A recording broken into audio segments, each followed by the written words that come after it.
WNBA Finals. And so I'll leave it there. I mean, I'm just obviously disheartened. You know, I'm a human too. I have a family. I have 2 kids who are devastated by these comments. And so all I'll say is just, you know, it's obviously... The WNBA is sitting on a ticking powder keg, and the fuse is no longer smoldering. It is burning dangerously close to detonation. For decades, this league begged for attention, asked for revenue, and demanded respect from the broader sports world. They wanted a superstar who could rise above the game, someone who could fill arenas and lock eyes to screens like no one before. And now they finally have her. Caitlin Clark did not just attract fans. She unleashed a tidal surge of money, media focus, and cultural relevance the league had never experienced in nearly 30 years. But this golden moment came with a dark underside. Instead of unity, the arrival of the rookie phenomenon ignited an internal civil war, one fought through brutal fouls on the floor, quiet resentment in locker rooms, and disastrous PR missteps in corporate offices, leaving executives scrambling for control. Now reports from the very top suggest the situation has officially spun out of control.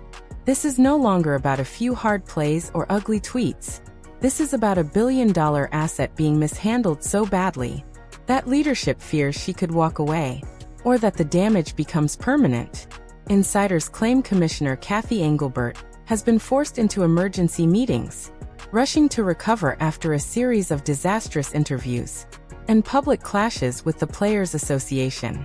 The focus has shifted from growing the game to saving the league from itself. So what is really happening behind closed doors? And why are insiders saying the league is terrified of what comes next? To understand why these meetings matter, you have to grasp the scale of the money involved. This is not just basketball. This is economics. For years, the WNBA ran at a loss, largely propped up by the NBA. It struggled to stand out in a crowded market, often playing before empty seats, with viewership barely registering nationally. Then came the Clark effect. Almost overnight, the business model flipped. Ticket prices jumped by 300%. Just because number 22 was coming to town, teams that once blocked off upper levels were suddenly selling standing room only.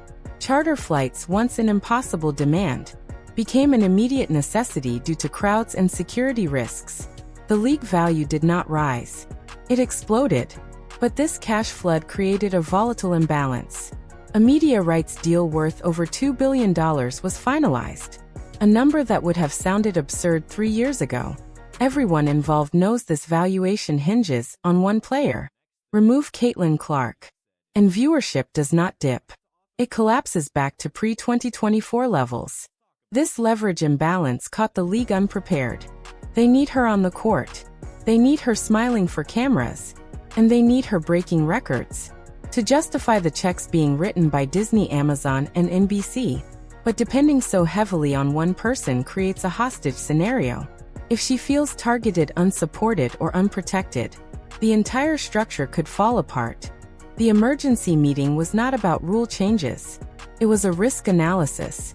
Executives reviewed projections and realized that if the hazing continues, or if a non-basketball injury sidelines their star, that $2 billion deal loses its engine. But as they ran the numbers, they saw the threat was also internal. Their failure to control a culture that had been festering for years. And that was not the only thing keeping leadership awake. While executives counted revenue, resentment was boiling in locker rooms. Beyond the reach of any PR spin, the public narrative said veterans would welcome the spotlight. After all, more money should benefit everyone. It should have been smooth. But reality was colder and more personal. Instead of mentorship, the rookie faced physical and verbal hostility far beyond normal competition. Legends of the game publicly minimized her achievements before she ever played a pro minute. This did not feel like competition. It felt targeted. When figures like Cheryl Swoops or Diana Taurasi made dismissive remarks, suggesting she would not survive the league, it set a tone. It sent a signal that she was not a peer, but a problem to be dealt with physically. The game began to look less like basketball, and more like a coordinated assault. Hip checks off the ball, dangerous fouls in transition, and eye pokes leaving her bruised. To new fans, this was not tough defense. It looked like the league devouring its own future. They saw veterans frustrated, that years of groundwork were eclipsed by a rookie earning private jets, major endorsements, and instant fame. Whether jealousy was real or exaggerated, the optics were undeniable. And in billion-dollar business, optics become truth. For the commissioner, this was a nightmare. She was trapped. She could not tell veterans to ease up, without disrespecting the game's history, but she also could not allow her biggest asset to be battered on national television. The tension was thick, and the silence from the league office was loud. They hoped it would fade. They hoped players would settle in. That hope collapsed when the commissioner finally spoke, and made everything worse. The breaking point was Engelbert's appearance on CNBC. It was meant to be a celebration, focused on valuation, sponsors, and growth. Then came a soft question about the Clark and Angel Reese rivalry and the toxic fan behavior online. It was a perfect moment to lead, to condemn hate and protect players. But she fumbled. Engelbert framed the toxicity as beneficial, comparing it to Magic and Bird, suggesting rivalry fuels ratings and revenue. Historically true, but painfully tone-deaf. She failed to condemn racism, misogyny, or abuse. She spoke about engagement. While players asked for protection, she sounded like an accountant, not a commissioner. The backlash was immediate. Fans were angry, but players were furious. The WNBA, led by Terry Jackson, released a scathing statement, accusing Engelbert of trading player dignity for ratings, claiming she cared more about corporate profit than the women who built the league. This was not a simple PR mistake. It was a loss of trust. She lost the locker room. This is where urgency enters. You cannot run a league when the union is openly fighting the commissioner. Leaks suggest the crisis team moved fast, knowing her position weakened by the hour. Failure risked a strike, or chaos during CBA talks. But corporate fallout was only part of it. Another explosive issue involved officiating. Early in the season, it looked like refs swallowed their whistles. The physicality against Clark was unprecedented. Stars in other leagues would trigger suspensions. Here it was waved on, sparking speculation the league allowed it. To prove the rookie had to earn respect. Sources say emergency summits discussed changing officiating. Playoff-level physicality in the regular season was driving fans away. New audiences wanted skill shooting and pace, not a wrestling match. Rumors suggest pressure on officials to protect revenue-driving stars, a common but unspoken practice. If protection becomes official, veterans revolt. If not, injury risk rises. It is a no-win scenario. The meeting was about finding balance. While that unfolded, another issue emerged. Expansion. New teams in Toronto, Portland, and the Bay Area, with massive buy-in fees, based on projected growth.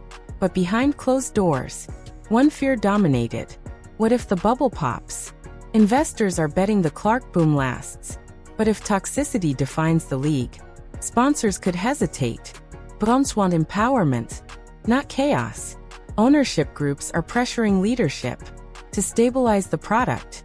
This leaves Engelbert desperate. The noise must stop. But it is coming from within. Players, media, and fans. Rumors point to stricter social media rules, caveat finis, and aggressive PR. But the most shocking leak is talk of an exit strategy. Clark is under contract and fiercely competitive. But player empowerment is real. Stars force change all the time. Executives fear her camp holds leverage. Continued targeting could push for a hiatus or drastic action. Even the suggestion is terrifying. Meetings reportedly addressed retention protocols, meaning how to keep their stars satisfied. This goes beyond fouls. It includes travel security and marketing control. The league now sees her not as a rookie, but a business partner. A shift that unsettles the old guard. Yet reality demands it. One player now generates more revenue than the rest combined. Then there is the upcoming CBA. Players will almost certainly opt out. Negotiations will be brutal. Players want a bigger share. Owners know growth is fragile. Strategies were likely discussed. To avoid a lockout at the peak of attention, a stoppage would be catastrophic. The commissioner must convince players she supports them, without surrendering everything. It is a balancing act with no safety net. Owners have stayed quiet publicly, but sources say they are furious. After decades of losses, profit was finally within reach. Now cultural chaos threatens it. The emergency meetings likely included heated owner calls, demanding discipline, polished messaging, and professionalism. Pressure is coming from all sides. The WNBA is living its best and worst moment. It has money eyes and star power, but is learning the weight of success. These meetings and leaks show a league growing faster than its foundation. Building the plane midair. Engelbert is fighting for survival, balancing unions, veteran sponsors, and protecting the ecosystem Clark created. The leaks reveal a league in turmoil, racing to clean its image before the damage becomes permanent. Can the WNBA professionalize fast enough, or will infighting burst the bubble? The next few months will shape women's basketball for decades. The meetings may be done, but the real crisis has only begun.